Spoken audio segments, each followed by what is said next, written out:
Evans and this is Lockdown Lowdown, presented to you by Harley-Davidson. Now this week we're going to be talking to one of our Envision Virgin Racing drivers, Sam Bird. So let's get him on the line, have a catch up and see what he's been up to.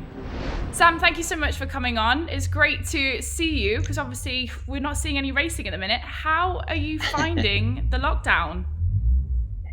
Firstly, thank you for having me on the show. How am I finding lockdown? It's bizarre. It's strange. It's concerning. Obviously, there's thousands upon thousands of people dying every single day from this silent, mysterious, invisible killer. It's really strange. The whole world is part of this fight. All I can do is stay inside, do some exercise, keep fit. And as we're going to discuss, I've been up to some other things as well. I was going to say, it's not exactly like you're standing still right now. All I've been seeing over social media is a load of the British is it British Racing Drivers Club? BRDC, I always get that wrong. BRDC, you were doing a half marathon for the NHS charity.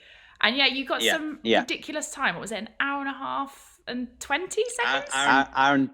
Hour and 25 minutes, 48 seconds is what I did it in. But we've been very blessed actually that the weather during this lockdown has been brilliant. So I've been able to use my allotted time outside, my one activity a day outside, to go running. And I thought to myself, well, why not get a group of racing drivers together who run in isolation on their own and call it like the British Racing Drivers Half Marathon Challenge. So I got together a group of 10 drivers, which became 20, which became 30, 40, nearly 50. Ewan Thomas, the ex-Olympian, joined us as well on the day. A ton of hard work from a lot of racing drivers. And we've raised £35,000 for the NHS. So we did a good job in the space of a week. You did a fabulous job. I mean, at the moment, they say that the biggest winners out of all of this, if there was to be a winner, is our pets. I've noticed your dog is all over your Instagram. How is he having you home so much? He's currently asleep over there on the sofa. He's his normal self, to be honest. He's just bumbling around the house, sleeping, doing a bit of barking, just doing his normal thing. He's enjoying going for his walk every day. It's quite good that I've got a Cavapoo, which doesn't really need a lot of maintenance. It's not like I've got a husky that I need to walk for 10 miles a day. Buddy's happy with going around the block, and that's it. As long as he can have a cuddle, he's not fussed. Our Rottweiler is sick of me at the moment because I'm always just like, let's go for another walk and another one. And then he's like, go away. So COVID-19 is really disrupting everything in the world of motorsport at the minute. You know, races are being cancelled, things are being just postponed. Namely, for you guys, the Gen 2 Evo engine the development is being moved till next year. How do you feel about that? I think it's the only logical and sensible choice that could have been made by Formula E.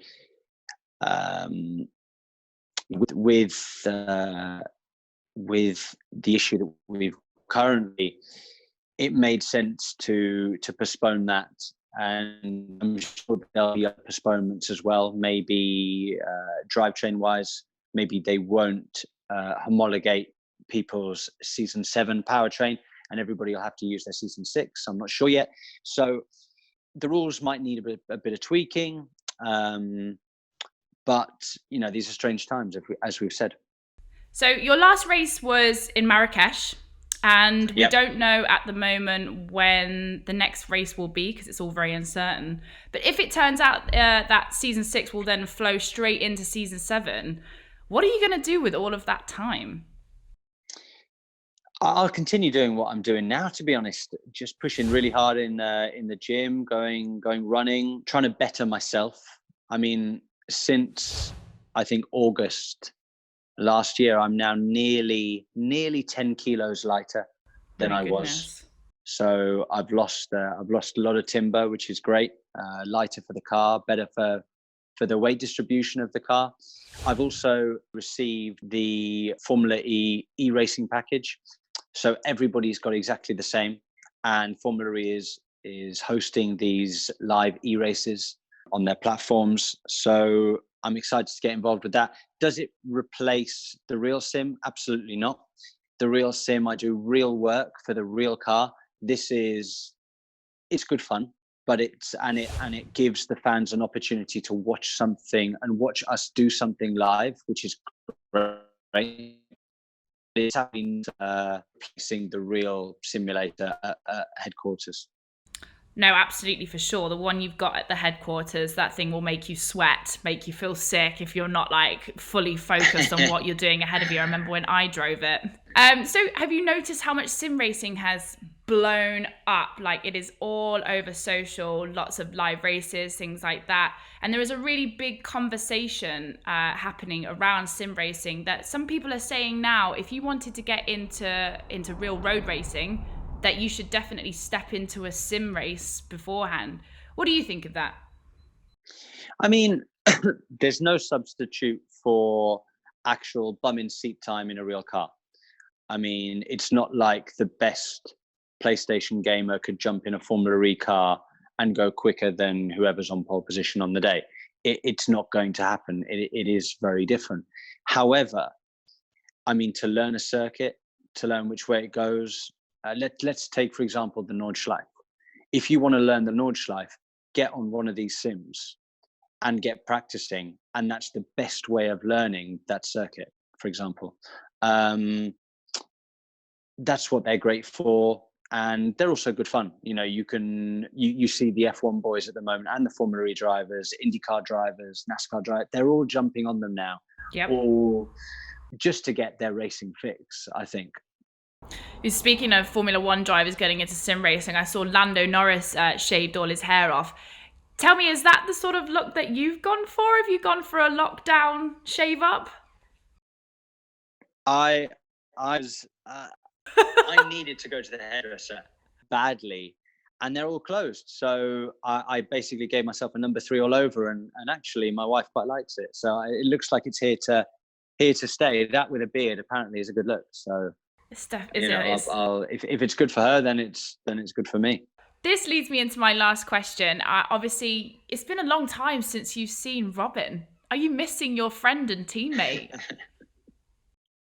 Yeah, I miss my buddy. Miss being able to annoy him, give him a hug, frustrate him.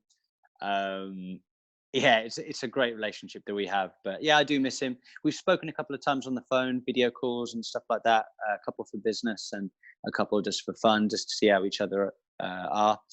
I know that he's been doing some gardening, so he's actually been tending to his jungle that was a garden. There was a jungle, now it's a garden, I think. But you know, hopefully, if we all do the guidelines, the government guidelines, you know, wash your hands, stay inside for the allotted times, social distance. If we all adhere to these rules, then we're going to get back to racing sooner. So let's crack on. Let's do what we're told, and then I'll be able to get to see my mate Robin again.